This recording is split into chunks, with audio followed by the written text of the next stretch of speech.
This is a story about the Arizal whose Yortzeit was today, the 5th of Menachem Av. Repeat it in English because not everybody understands Lashon HaKodesh yet. This is a story by my late wife Tzipora Bas Eliyahu Zal and the Arizal. Something that should be, and she's not the only one who's seen a tzaddik or a sign from a tzaddik in our generation, but this story, I think, is a beauty. First of all, because I knew that lady. She was my wife for 25 years. She made me who I am today, Baruch Hashem. And she was very spiritually oriented, very close to Hashem, and very, very deep into Kedusha. And having been an artist with incredible array of talents, she was also very visual. And things affected her very much in the realms of Kedusha. What I would learn in this farm, this lady could see. Alei Shalom. So she told me the following story.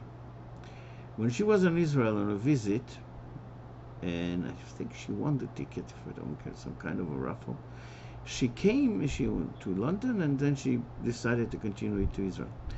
She was started staying with relatives of some friends from Vancouver for Shabbos. And the experience of Shabbos was very powerful for her, and started pulling her in a stronger and stronger way into keeping Yiddishkeit. And this way it was, when I met her, she was already on the way to becoming frum, and we sort of helped each other going that way. Both went to the Rebbe together, and so on, Alei Shalom, and so on. So she became very close to Yiddishkeit, and she was with a group of English-speaking people, and they took a trip from Yerushalayim to the Ascent Institute in Tzfas. And since they were in Tzfas, and I think they came the day before, on Daled Menachem Av,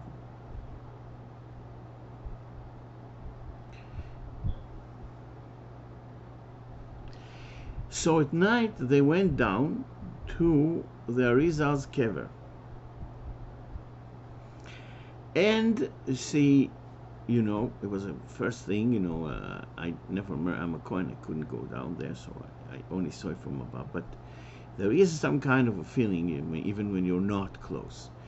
She came, was a new experience for her to go to a kever of a tzaddik, to a righteous person's burial place, and she wanted to feel something.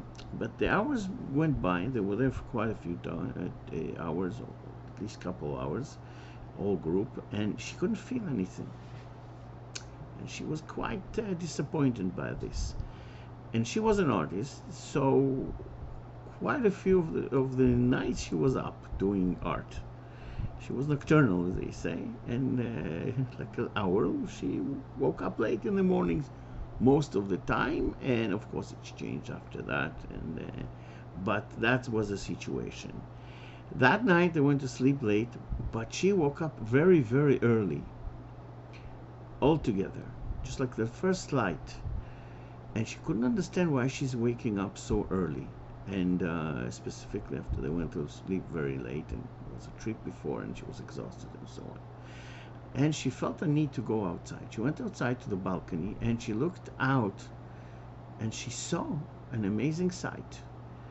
In the yard, which was adjacent to a piece of forest there, walked a mountain lion. Now in Israel, those days, and I think there's a few of them left, it's a very large cat. It's not a cat anymore. It's probably the smallest of the lion or large felines group, which is leopards, lions, and of course and tigers were the largest of all. But it was a mountain lion, and it was a male, and it was walking around, looking at her, back and forth in the yard, looking at her, and looking at her 1, 2, 3 times, searching down on her. Lion in Lashon HaKodesh is Ari. The Arizal has come to give her a sign. In a way, she, as a shy and somewhat reclusive person, she needed it to be a personal sign from him, and it came.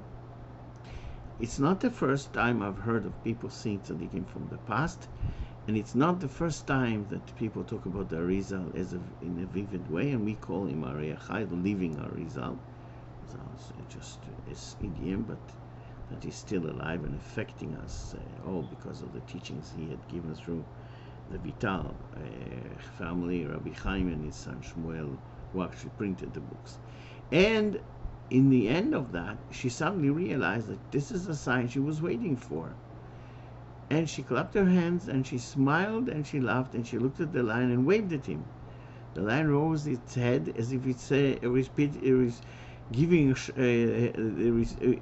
reciprocating in kind, and very slowly and majestically left the yard and went into the forest, which is adjacent to that yard. Not sure where she was staying, but that was the story. So as to remind all of us, open our eyes, we see wonderful things, especially from great sages of our nation, who are general neshamas such as Arizal. And this was his Yortzeit, or his day of ascent. We still regarding him as living, he's still affecting us till today. And may we all see the coming Moshiach, all the tzaddikim, with all the nation in Beis Hamikdash speedily in our days.